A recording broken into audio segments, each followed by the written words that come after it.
Assalamualaikum warahmatullahi wabarakatuh. Perkenalkan, nama saya Muhammad Fadilah dan di sini saya akan menjelaskan mengenai swamedikasi. Swamedikasi adalah tindakan atau upaya alternatif yang bisa kita lakukan dalam mengatasi keluhan-keluhan dan gejala-gejala penyakit yang dirasakan sebelum kita memutuskan untuk pergi ke pelayanan kesehatan. Dalam tindakan swamedikasi, biasanya kita mengonsumsi obat-obatan berupa obat-obat herbal atau obat-obat kimia. Di mana obat-obat herbal ini kita bisa dapatkan dari penggunaan bahan-bahan alam yang ada yang disinyalir memiliki efektivitas atau memiliki khasiat dalam mengobati penyakit yang kita rasakan. Sementara dalam obat kimia, kita bisa mengonsumsi obat-obat yang beredar di pasaran. Namun sebelum itu kita harus tahu apa saja golongan obat kimia tersebut sebelum kita melakukan swamedikasi. Yang pertama, golongannya adalah obat bebas, di mana obat bebas ini ditandai dengan logo lingkaran hijau, di mana obat bebas ini adalah obat yang biasa kita konsumsi sehari-hari, dan ini tidak termasuk dalam golongan narkotika, psikotropika, dan juga obat keras. Dan golongan obat bebas ini biasa kita dapatkan di toko-toko seperti warung, dan ini adalah obat paling aman yang biasa digunakan dan sudah terdaftar di Depkes RI. Selanjutnya adalah golongan obat bebas terbatas, di mana golongan obat bebas terbatas ini ditandai dengan logo lingkaran biru. Dan obat bebas terbatas ini sama seperti obat bebas digunakan tanpa resep dokter dan untuk mengobati penyakit ringan. Bedanya, ada batasan dalam pembelian obat bebas ini sehingga disebut obat bebas terbatas. Lalu yang terakhir yang perlu kita ketahui adalah obat keras, di mana obat keras ini ditandai dengan logo hitam dengan huruf K di dalamnya. Dan obat ini adalah obat yang wajib dengan resep dokter. Penggunaan obat tanpa resep dokter bisa menghasilkan efek samping yang tidak diinginkan karena dosis dalam golongan obat ini perlu diperhatikan sekali, oleh karena itu diperlukan resep dokter. Penyakit MAG mungkin sudah tidak asing lagi bagi kita, di mana penyakit MAG ini adalah penyakit yang diakibatkan oleh tingginya produksi asam lambung yang mengakibatkan adanya rasa nyeri di ulu hati, kepala pusing,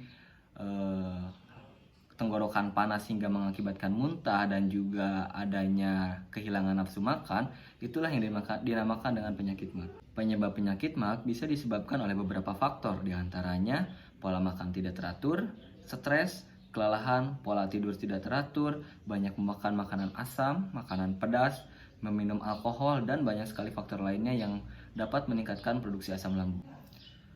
Dalam upaya swamedikasinya, penyakit MAG bisa diatasi dengan penggunaan obat-obat antasida. Obat-obat antasida kita banyak mengetahui di pasar atau di warung-warung atau di apotek, di mana antasida ini digunakan pada penyakit MAG dengan mengatasi asam lambung, yaitu adanya mekanisme penetralan asam lambung dengan cara mengikat asam klorida dalam lambung.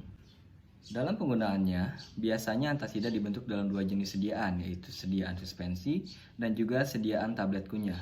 Di mana pada suspensi, penggunaan obat ini harus dikocok terlebih dahulu, lalu dimasukkan ke dalam sebuah sendok takar untuk mendapatkan dosis yang tepat.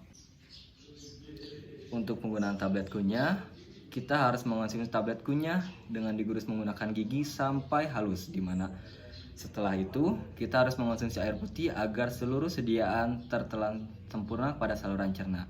Lalu untuk diperhatikan bahwa penggunaan antasida ini harus digunakan dalam perhatian tidak lebih dari 2 minggu kecuali atas saran dokter. Oleh karena itu, kita harus tetap berhati-hati dalam menggunakan antasida ini walaupun termasuk dalam golongan obat bebas. Begitulah swamedikasi yang bisa kita lakukan dalam mengatasi penyakit MAG. Namun pepatah sering berkata bahwa mencegah lebih baik daripada mengobati. Oleh karena itu, sebaiknya kita mencegah penyakit MAG itu dengan beberapa cara, diantaranya menghindari makanan-makanan berasam tinggi seperti makanan-makanan pedas dan juga makanan-makanan yang mengandung banyak minyak.